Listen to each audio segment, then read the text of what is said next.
Hey everyone, welcome to another episode of Mr. B Cooks. We're gonna jump right in with a slow cooker Chex Mix. This time we're doing a Nacho Chex Mix.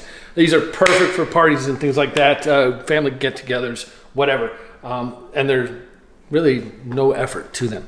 Jumping right in. Got my slow cooker, and I said it's a Chex Mix, so we're gonna be using rice, corn, and wheat for our Chex portion of it. Feel free to use a non-name brand, but why would you? And then in this one, we're using Cheez-Its and cheddar popcorn. This happens to be my wife's favorite, so she may be a little upset with me for using one of these.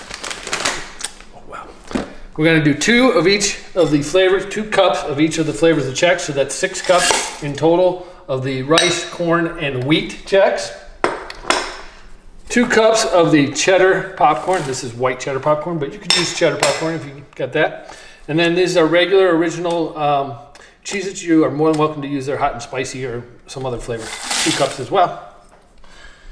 That's it for the dry ingredients to make this into a Chex Mix. This is two sticks of butter that have been melted, plus 1 package of taco seasoning. I'm using mild taco seasoning. This happens to be McCormick, but use whatever brand you like and whatever style and flavor you like.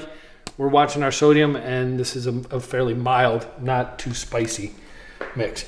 So I've combined that, mixed it up. Now I'm just going to drizzle over the top, and then I'm going to take my rubber spatula, and I'm going to give this a good mix, because you can see that the pasty parts here is not going to come out just all oozing.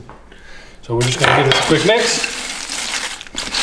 get that nice and coated, because that's really what's going to change this into a Nacho Chex Mix. And you can see that it's already starting to coat up and give it a good color. We're gonna do this for 3 hours on low. That's it. Maybe mix it once or twice throughout the cooking process. You don't have to. We'll see you in 3. All right, we've been about 3 hours in, maybe a couple minutes here or there. Again, this is our nacho, so you can smell the taco seasoning. And I did stir it a little bit just to keep things from burning and to make sure that I got everything coated. You can see that it's nice and dry on the bottom. That means we're doing good. I've already gone ahead and bowled out a little bit, simply because it's ridiculously hot coming out of there. So let's give it a try. You definitely get that taco seasoning, that kind of natural flavor. It goes really well with this Chex Mix. You know the drill.